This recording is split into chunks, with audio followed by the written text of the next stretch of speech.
comienza La Hora del Museo. Historia, patrimonio, identidad y el quehacer cultural. Un diálogo para reflexionar la actualidad de Chile y del mundo. La Hora del Museo, el programa del Museo Histórico Nacional, conducido por el periodista Luis Cruz. Muy buenos días, sean ustedes bienvenidos y bienvenidas a La Hora del Museo, el programa del Museo Histórico Nacional. Nos escuchas a través de nuestra señal 94.5 FM, 124 en AM y también a través del streaming www.radiousach.cl. Como cada mañana, quiero invitarles a que visiten la web del Museo Histórico Nacional www.museohistoriconacional.cl y que allí revisen la agenda de actividades que tenemos para esta semana. Y el programa del día de hoy está dedicado a uno de los grandes de las letras chilenas, el escritor y artista plástico Pedro Lemebel. Y para conversar acerca de su obra y figura, nos acompañan el escritor Juan Pablo Sutherland y el investigador Sebastián Reyes. Pero antes de ir a la primera canción de este día, que es una canción muy especial porque es una de las canciones que inspira a un libro de Lemebel, el título de un libro. Esto es Lola Flores, Tengo miedo torero.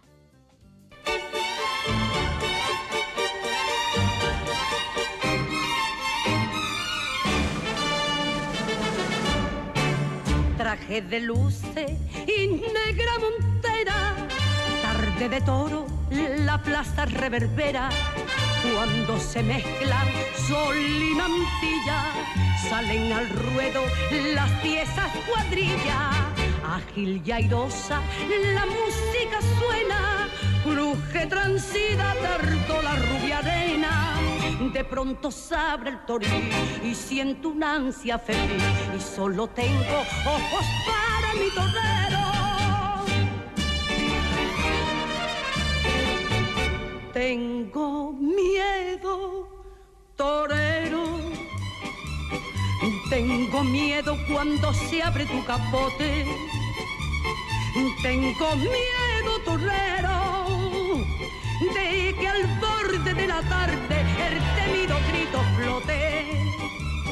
Ay, pero cuando, torero, juguetea con la muerte, yo me olvido de mi miedo.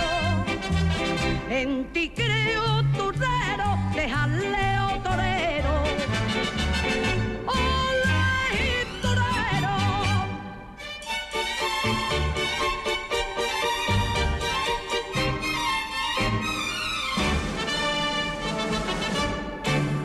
Solo en la plaza tu arte campea, nadie en el ruedo te gana la pelea. Borda tu capa de grana y oro, mil maravillas delante del toro. Y en tu muleta de raso florecen rosas de sangre que a cada lance crecen. Y cuando al entra a matar, ay, la gente se pone a gritar. Yo solo tengo ojos para mi torero. Tengo miedo, ay, torero. Tengo miedo cuando se abre tu capote.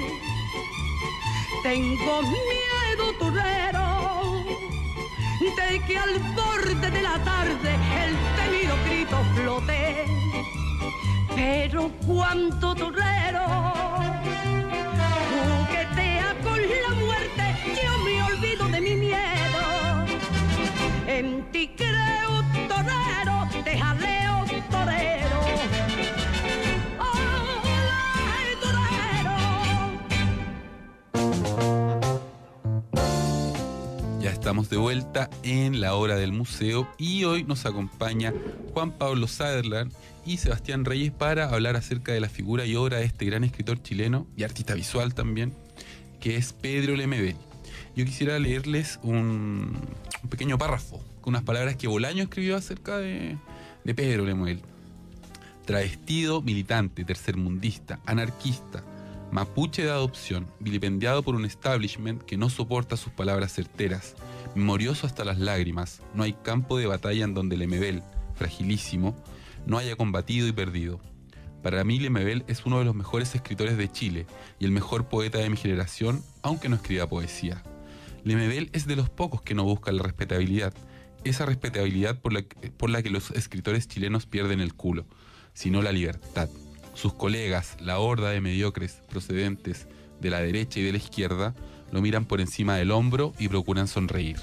No es el primer homosexual, válgame Dios, del Parnaso chileno, lleno de locas en los armarios, pero es el primer travesti que se sube al escenario solo, iluminado por todos los focos y que se pone a hablar ante un público literalmente estupefacto. Les quiero agradecer que nos acompañen en esta mañana Sebastián y Juan Pablo, y me gustaría abrir esta conversación en torno a la figura de Pedro Lemebel, preguntándoles si ustedes están de acuerdo con Roberto Bolaño acerca de esta idea, ¿no?, de que Lemebel es el primero que logra traer estos temas a la sociedad chilena y ponerlos en la palestra, ¿no? Yo creo que a eso se refiere Bolaño cuando dice que es el primer travesti que se sube al escenario alumbrado por todos los focos solo. Bueno, hola Luis, gracias por la invitación. Y bueno, también estar aquí en conversación con Sebastián, que nos conocemos tanto y estamos cruzados también por la amistad con Pedro. Mira, yo diría que es bastante certero lo que dice Bolaño, porque es certero en el sentido, el modo en que Pedro Lemebel aparece en la escena cultural y en la escena literaria, y en ese sentido, incluso cuando conversamos con Pedro alguna vez, con otra gran amiga nuestra, Raquel Olea, crítica feminista, si había un corpus de literatura homosexual en el siglo XX chileno, nosotros teníamos esa idea. Debe haber un corpus, debe haber escritura homosexual.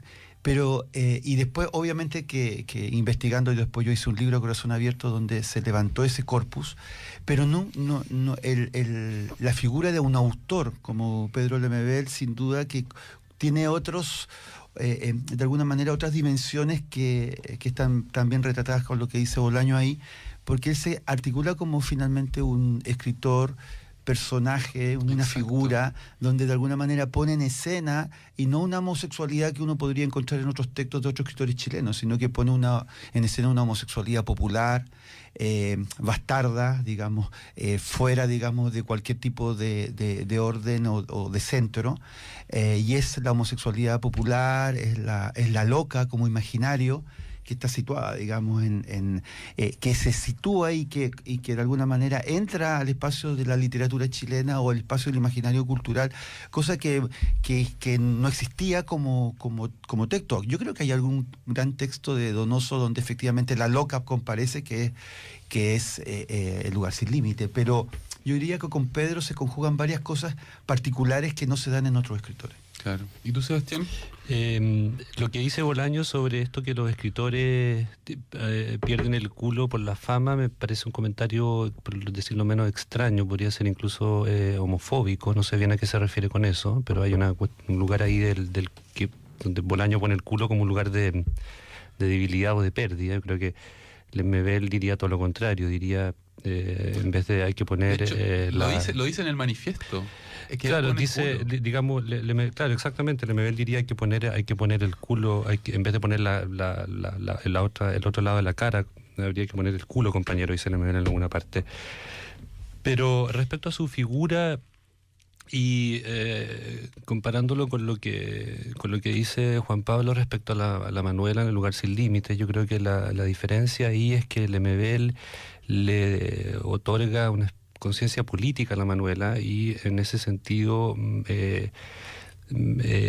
provoca una tensión muy explosiva entre un imaginario travesti liberal, hollywoodense, si tú quieres, y otro discurso más de izquierda revolucionario, un poco lo que ocurre en El beso de la mujer araña de Manuel Puig, ¿no? Lemebel pone ahí en su cuerpo y en su escritura, desarrolla esa tensión entre Molina y Valentín, ¿no? Y eso yo creo que no lo había hecho Donoso ni tampoco otros escritores chilenos.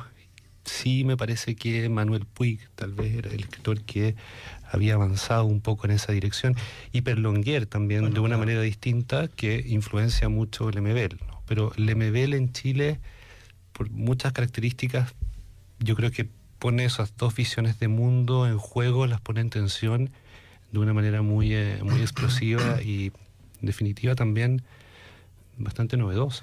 Sí, además piensa tú que Pedro vi también de ese carnaval ceniciento con Pancho Casas, con las yeguas del Apocalipsis, y que de alguna manera ahí esa impronta, esa forma de habitar el mundo desde un espacio de travesti, de acción, de batalla callejera, de articular performance, donde están de alguna manera articulando también una memoria política, es importante y también porque de alguna manera también yo creo que el MBL se construye una cierta genealogía literaria, una cierta ciudad letrada marica, digamos, que conjuga, por ejemplo, con lo que decía Sebastián con Perlonger, donde ahí hay una seducción por el trabajo de Perlonger maravillosa, lectura, hay textos que son parte como de la misma familia, digamos. Si uno lee el texto, por ejemplo, Matan un marica de Perlonger, y si uno lee La esquina es mi corazón,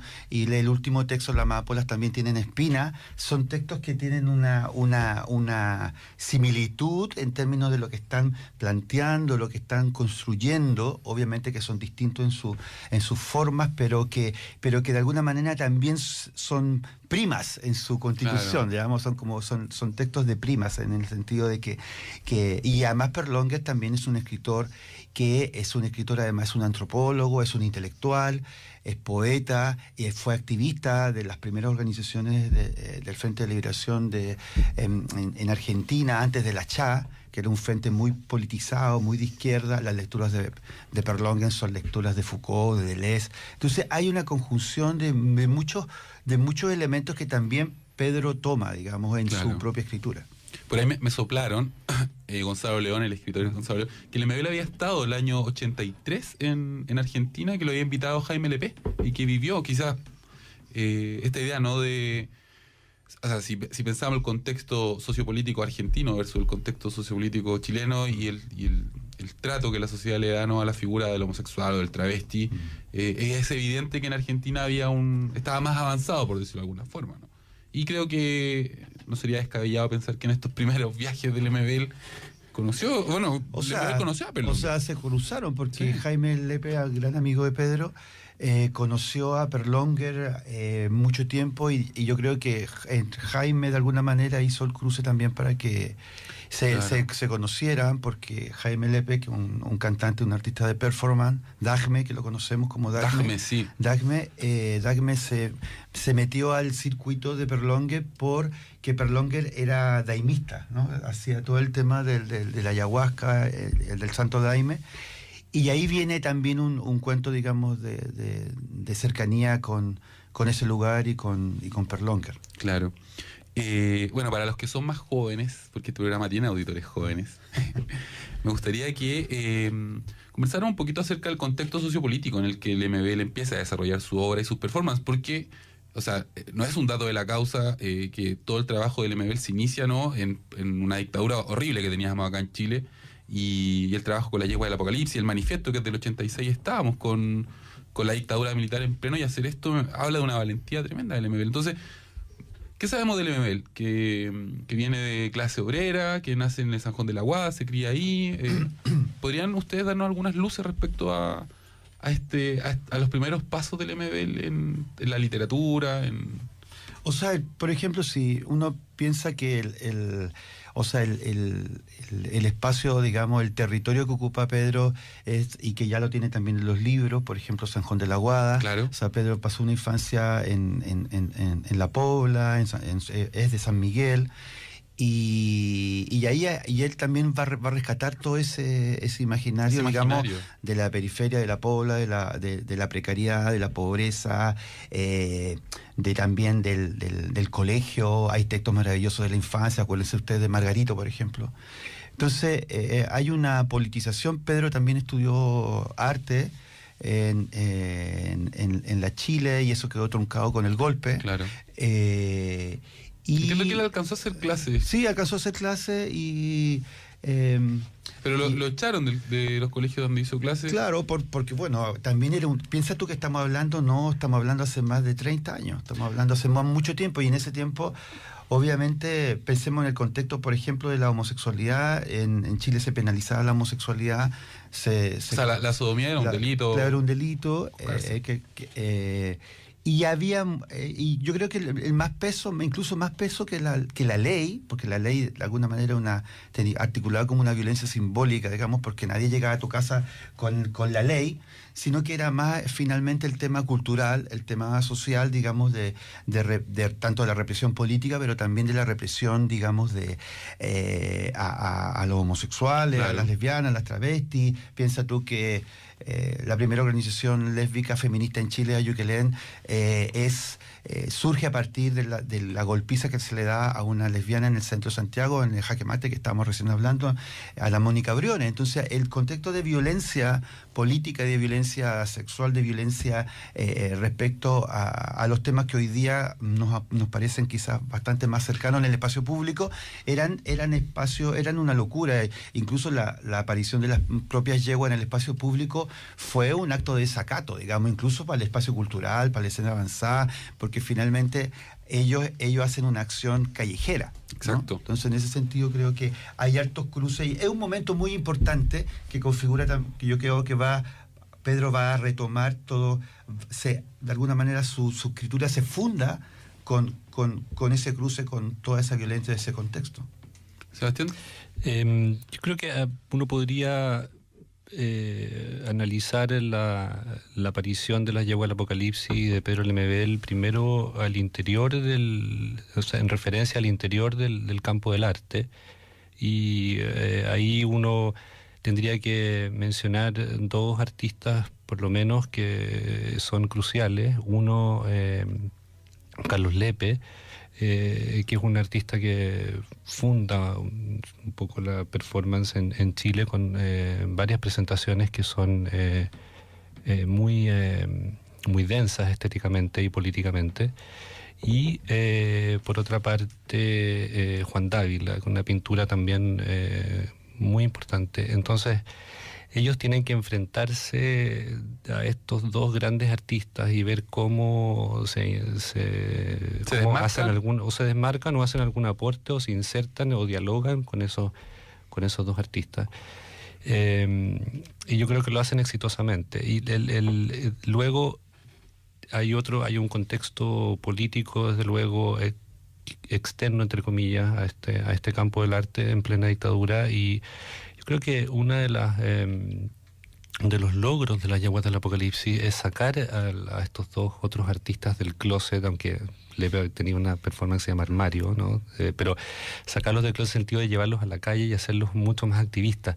Y precisamente también en relación con los movimientos políticos que se estaban formando en esa época, con los movimientos de izquierda, ¿no? Con un movimiento más callejero, que yo creo Dávila y Lepe con los cuales ellos no se habían relacionado por distintos motivos, ¿no? Dávila porque no vivía acá, etcétera, ¿no? Eso no, pero yo creo que esa es un poco la innovación o la impronta que Lemebel y Pancho Casa ponen en escena. Ponen en escena con las yeguas del Apocalipsis. Sí, y además también que creo que es interesante esta idea también de que finalmente esa performance pública que hacen es una performance donde se exhibe a rabiar una homosexualidad popular, precaria, una homosexualidad que es finalmente la más castigada, ¿no? Exacto. Entonces, pensemos que estamos hablando de los finales de los 80, comienzos de los 90, pensemos que no está instalada como noción todavía lo gay.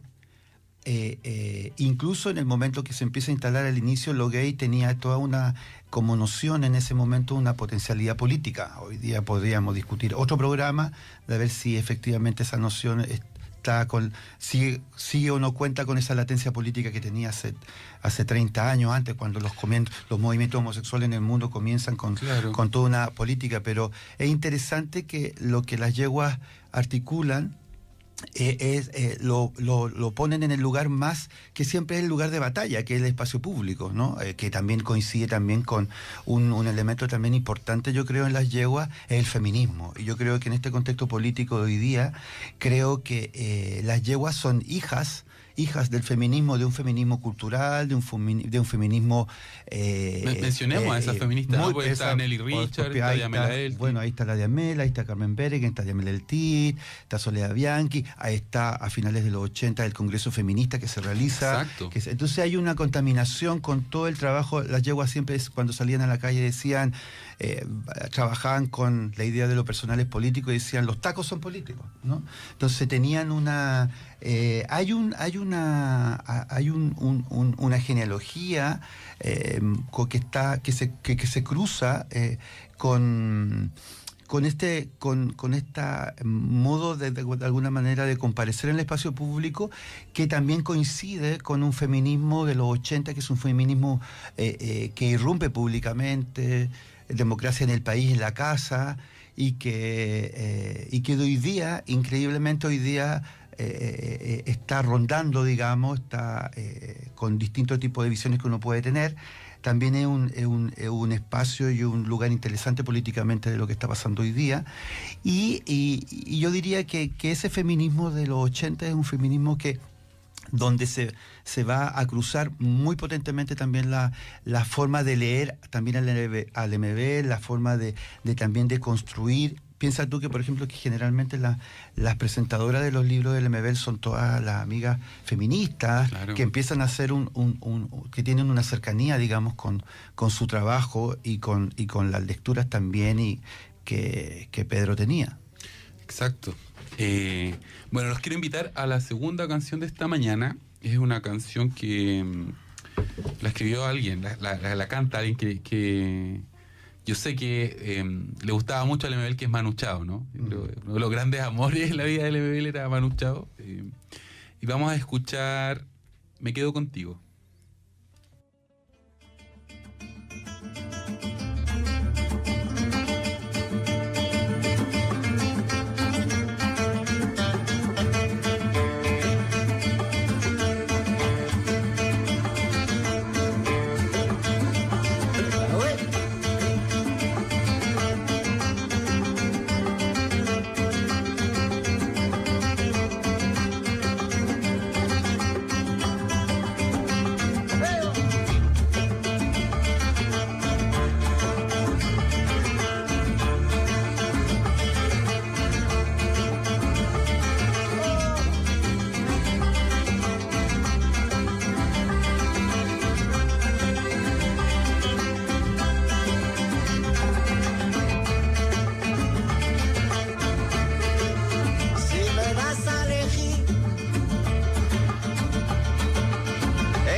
das a elegir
Radio Universidad de Santiago, una emisora donde podrás escuchar y aprender sobre diferentes estilos de música clásica compuestos en Chile.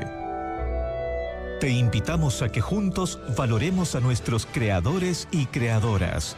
Somos tu radio pública.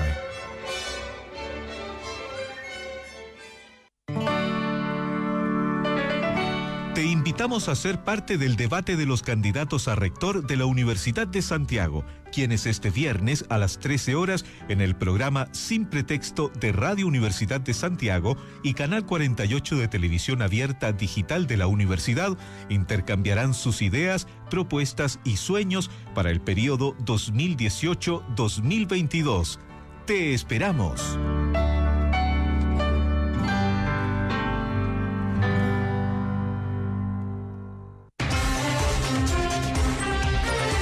Sin Pretexto abordamos en profundidad y con pluralismo los temas de interés público. De lunes a viernes nuestros periodistas invitan a debatir a connotados expertos, variados panelistas y a los protagonistas del acontecer noticioso nacional e internacional. Sintonícenos en nuestras 2 ediciones, a las 8 de la mañana y a las 13 horas, en Radio Universidad de Santiago.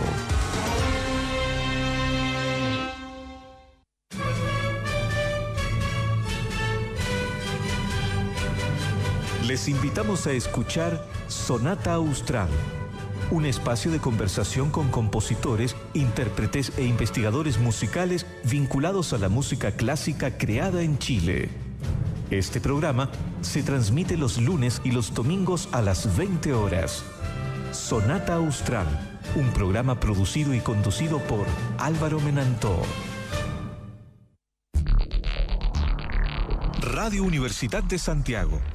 94.5 FM, 124 AM y www.radiousach.cl. Una emisora plural, analítica y con una amplia red de voces expertas. Somos tu radio pública.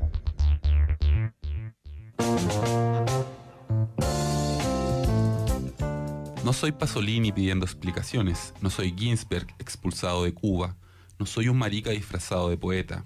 No necesito disfraz. Aquí está mi cara. Hablo por mi diferencia. Defiendo lo que soy. Y no soy tan raro. Me apesta la injusticia y sospecho de esta cueca democrática. Pero no me hable del proletariado, porque ser pobre y maricón es peor. Esto era un pequeño trocito, ¿no?, del manifiesto de Pedro Lemebel, Hablo por mi diferencia, que es un texto señero. Yo creo que ha logrado, ¿no?, trascender la barrera del tiempo y se mantiene muy fresco, muy... Lo releí ahora, ¿no?, para preparando esta entrevista, y me doy cuenta que hay muchos temas que siguen siendo muy contingentes. Sí, yo creo que es un texto que yo creo que de alguna manera es como el ars poética de Lemebel, digamos. Es como el ars poética de su... Porque hay una cosa que uno no puede olvidar, que también hay una tradición también, Pedro también se ubica desde la izquierda, ¿no? O sea, se ubica desde un lugar político de transformación, se ubica desde un lugar también de la utopía, pero también desde ese propio lugar de la utopía también él hace una disrupción, hace una crítica, digamos, claro.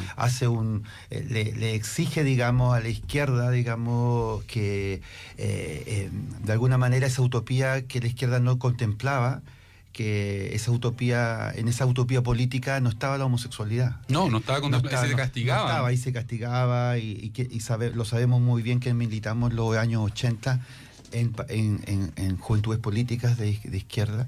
Y yo creo que el manifiesto es un texto que de alguna manera articula esta como un gran territorio su política.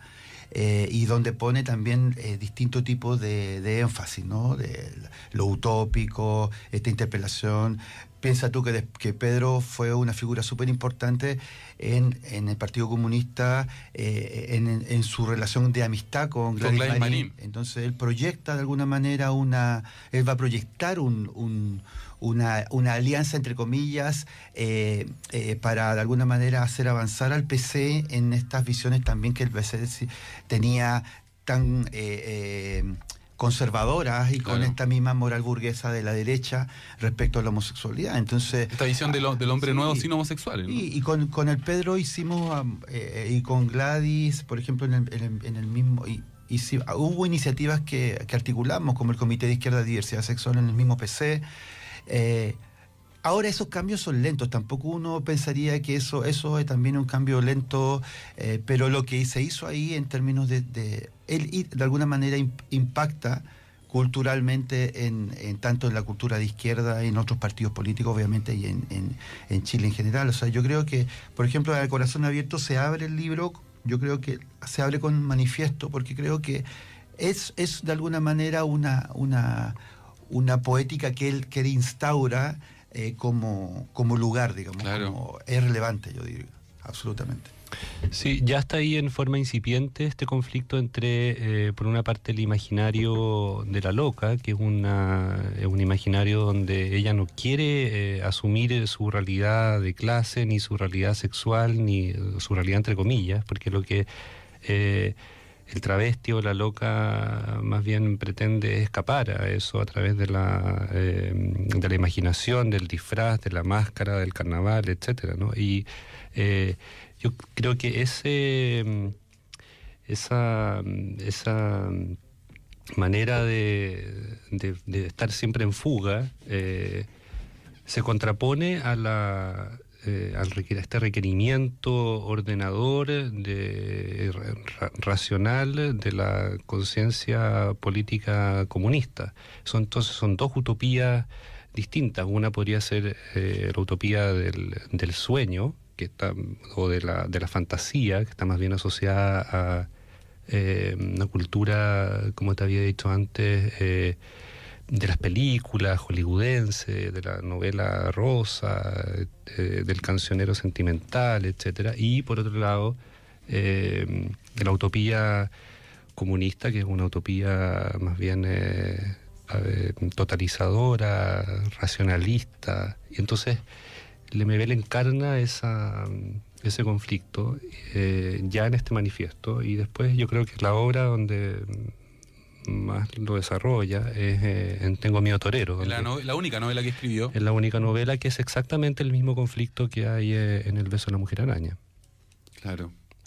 Oye, me gustaría que habláramos un poco de la crónica, que es el género, ¿no? que usa Lemebel, del que se vale Lemebel para desarrollar toda su visión de mundo, que es una visión muy rica además, que es muy crítica, pero que también no tiene este color, este florecimiento de la prosa. Y me gustaría que en este programa también desarrolláramos un poco esta idea acerca de la crónica, que a mí me parece que es muy interesante en la obra de Pedro Lemebel, ¿no? Sí, yo creo que él rescata un género bastante como que podríamos decir en un momento bastante, ahora hay muchos cronistas, pero en ese momento muy poca gente escribía crónica, y un género también que se ha trabajado en la literatura chilena.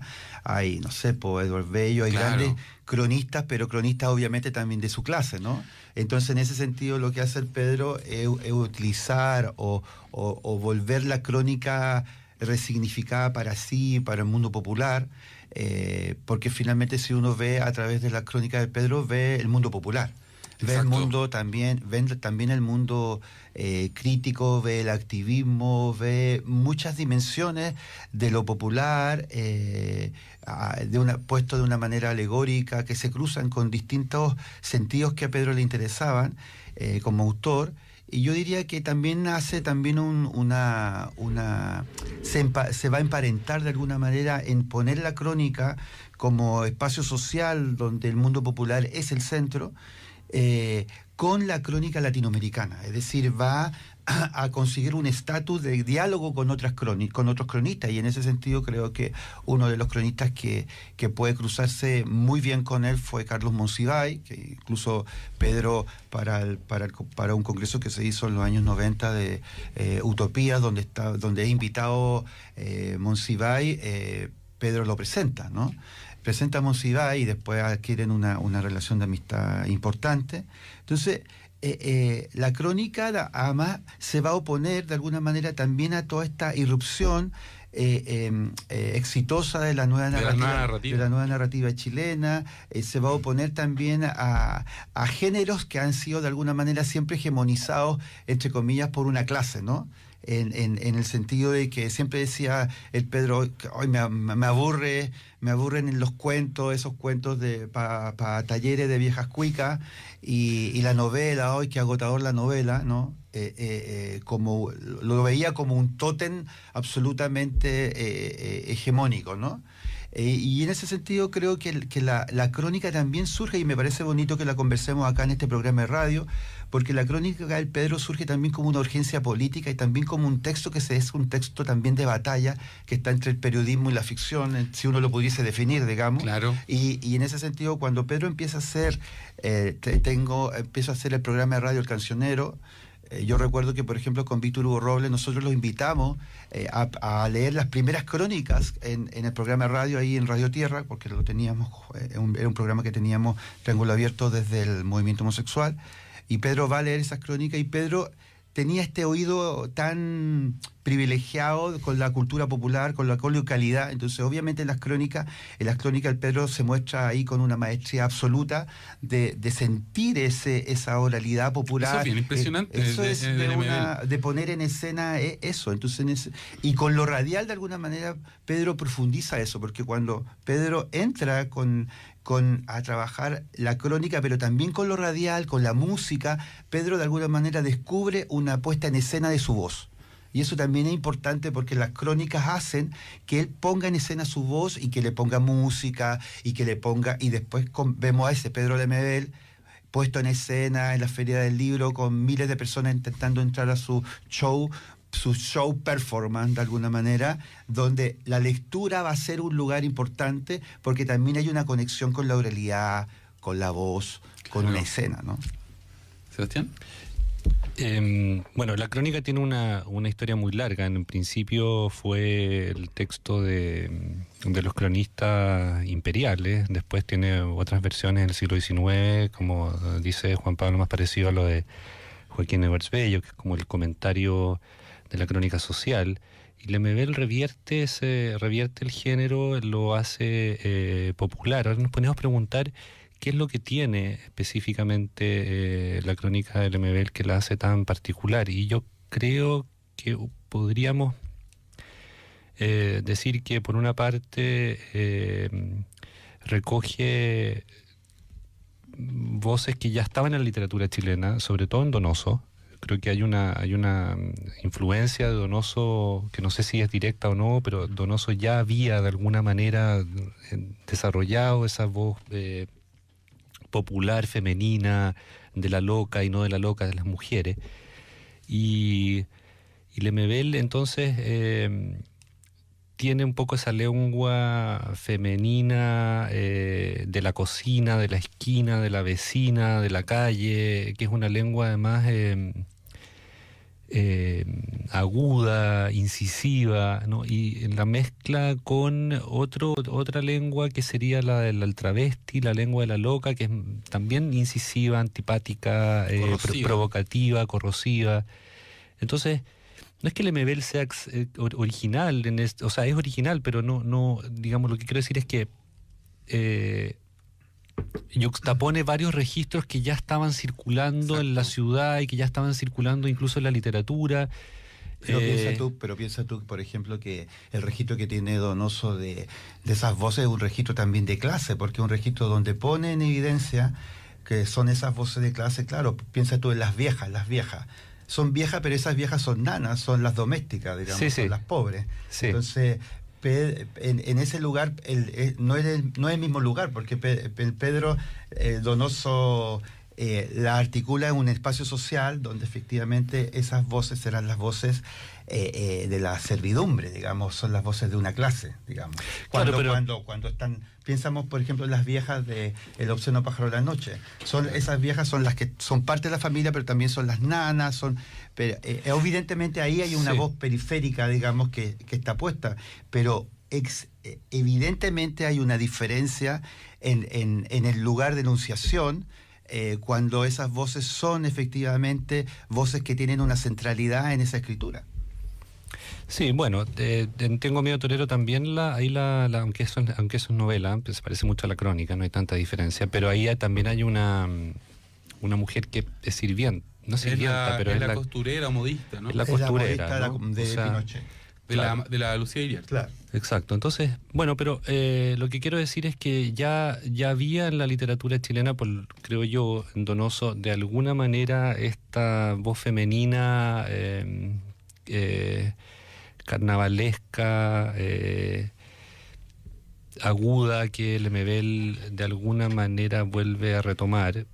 No sé si lo hace conscientemente o no es eso lo que quiero decir, sino simplemente que hay resonancias entre Donoso y Lemebel, que hay una genealogía ahí de literatura marica, cola, o como lo quieras llamar, de lengua mariposona. Pero ¿no te parece a ti que lo que de alguna forma se insinúa en Donoso, en Lemebel, es explícito y además tiene esta seña de la que habla Juan Pablo Saavedra, que es una seña de clase, ¿no?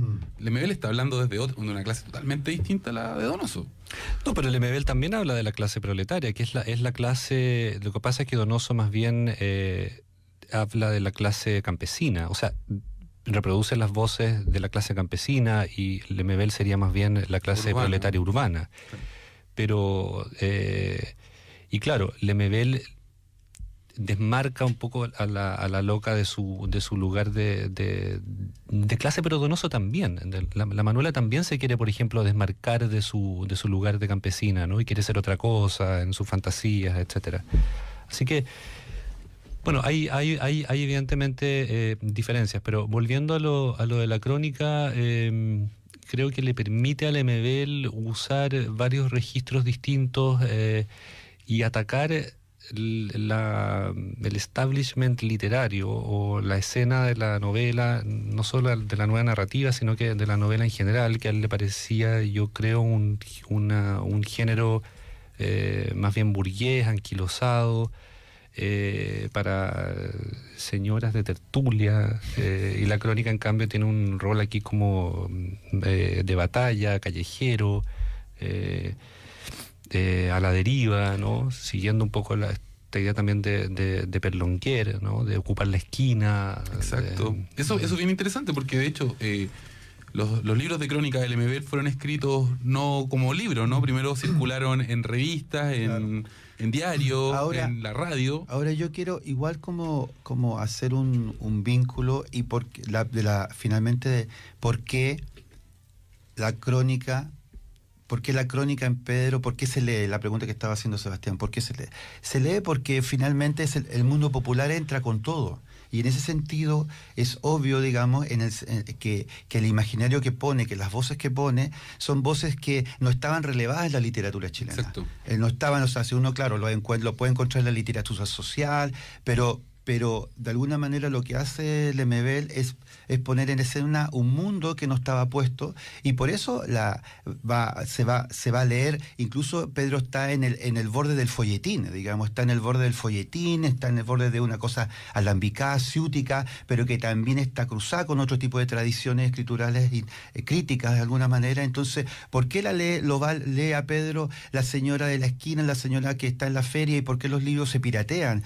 Porque va a haber un reconocimiento del mundo popular. Exacto. Con esa escritura, porque por ejemplo va a estar la señora que se va a reír cuando Pedro parodia a Don Francisco, y le va a decir y va a hacer una crítica feroz a la farándula fascista momia en la televisión chilena. Entonces eso va a provocar una identificación, y eso va a pasar con de las decenas de crónicas que tiene Lemebel en su trabajo, porque de alguna manera lo que se produce ahí es una complicidad se produce una complicidad del lector con esas voces. Se refleja, hay un espejeo, digamos. Entonces, en ese sentido, el Pedro rescata esa forma de habla, él tiene un oído espectacular para de alguna manera poner esa oralidad nuevamente en escena, y esa oralidad la pone, como decía yo, veo la basura y la hago brillar, decía Pedro. Entonces, en ese sentido,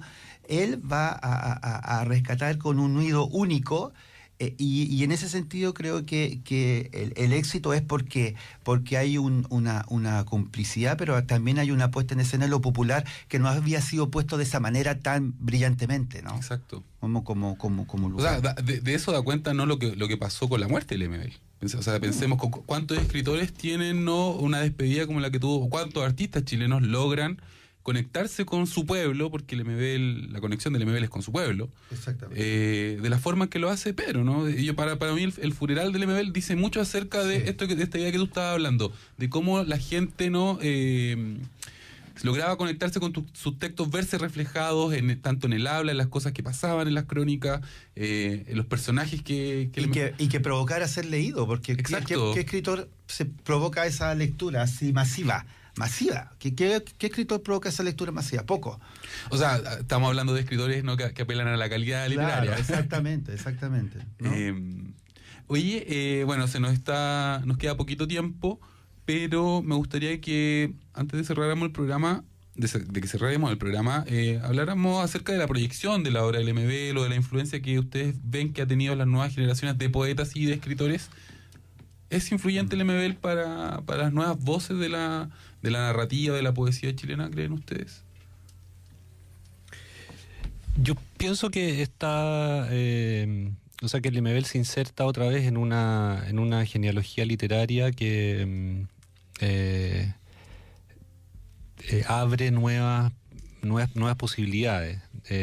Pero yo no sé si es, digamos, abre posibilidades en el sentido de que otros escritores pueden o se pueden sentir más libres de registrar voces que están circulando y pueden trabajar con esos materiales de una manera que los escritores antes de él no habían hecho o habían hecho menos.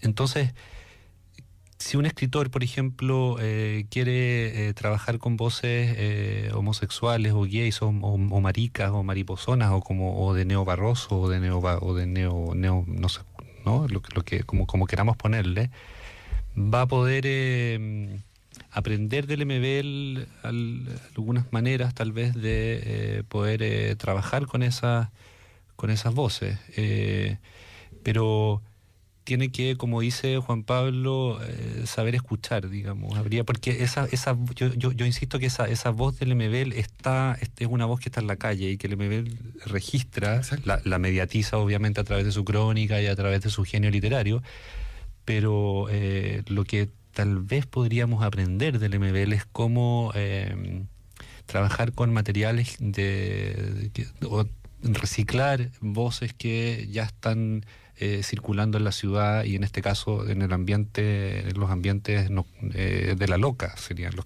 que más toma, ¿no?, más recupera. Sí, yo creo que lo que de alguna manera hay un antes y un después, ¿no? Hay un antes y un después. Y yo diría que lo que propone el MBL en términos de su escritura es finalmente revalidar, reposicionar el mundo popular, ¿no?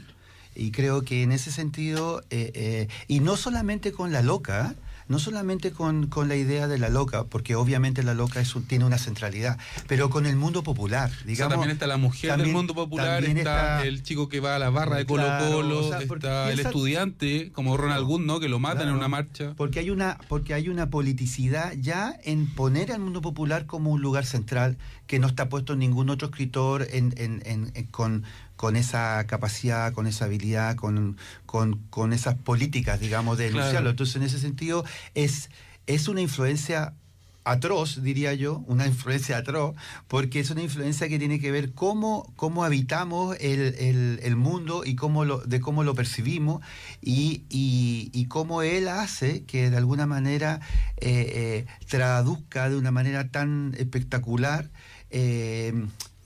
también la rabia, ¿no? También la rabia porque la literatura finalmente de Pedro es una literatura que interroga el poder, que una literatura que la interpela, que provoca un desborde, digamos. No es el testimonio, ¿no? Con todo lo valioso que es el testimonio, pero no es solamente el testimonio, sino que finalmente es una escritura que está de por sí haciendo interrogaciones. Entonces, yo creo que son influencias en distintos sentidos, porque también la figura del mismo Pedro vuelve también a reposicionar al escritor como un lugar político. Porque uno podría decir, oye, pero es como un escritor, es como una figura anacrónica, digamos, como el escritor casi como sacerdote que interroga a la sociedad, ¿no? Claro. Pero yo diría que y yo creo que todavía no nos vamos a dar cuenta de todas las perspectivas y todos los... Es muy pronto, yo lo sé. Es muy pronto. Pero tenía que hacerles la pregunta. Nos vamos a despedir con la última canción de este día. Yo les quiero agradecer que hayan participado en esta edición de La Hora del Museo. Los quiero dejar invitados desde ya a desarrollar futuros temas. Y yo quiero invitar al público aquí del espacio para el jueves 5 de julio al lanzamiento de Sete Notas en el GAM. A las 19:30 vamos a hacer un lanzamiento de mi narrativa reunida, y también ahí hay un momento donde vamos a hacer un clic con Pedro, que fue tan importante también para mí. Y sí, quiero anunciar que viene pronto el documental Lemebel de Giovanna Reposi. Súper. Que la dio bastante bien en los festivales. Vamos a ver si podemos invitar a Giovanna, ¿no?, a que hable de su trabajo. Y los dejo con la última canción. Esto es Manu Chao, El Desaparecido.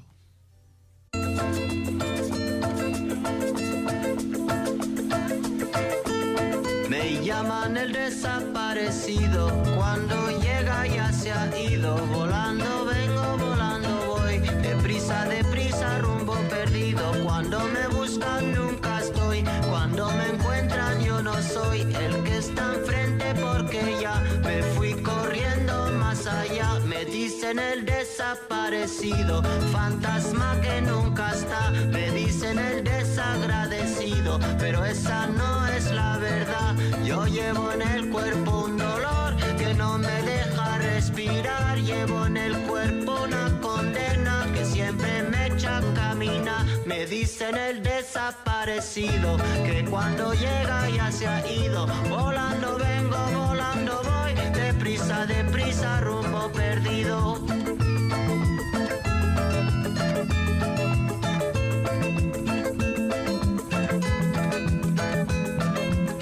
Me dicen el desaparecido, fantasma que nunca está. Me dicen el desagradecido, pero esa no es la verdad. Yo llevo en el cuerpo un motor que nunca deja de rolar. Llevo en el alma un camino destinado a nunca llegar.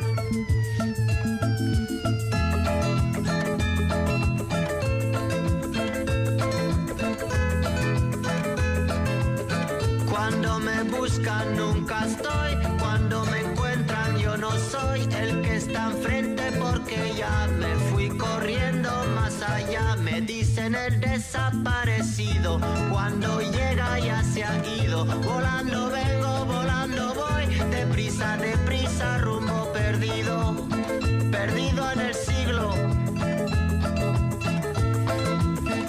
perdido en el siglo XX. ¿Cuándo llegaré? ¿Cuándo llegaré? ¿Cuándo rumbo al 21? ¿Cuándo llegaré? Me llaman el desaparecido, perdido en el siglo. ¿Cuándo llegaré? ¿Cuándo llegaré? Me llaman el desaparecido. Esto fue La Hora del Museo, un viaje por la historia, el patrimonio, el arte y la cultura.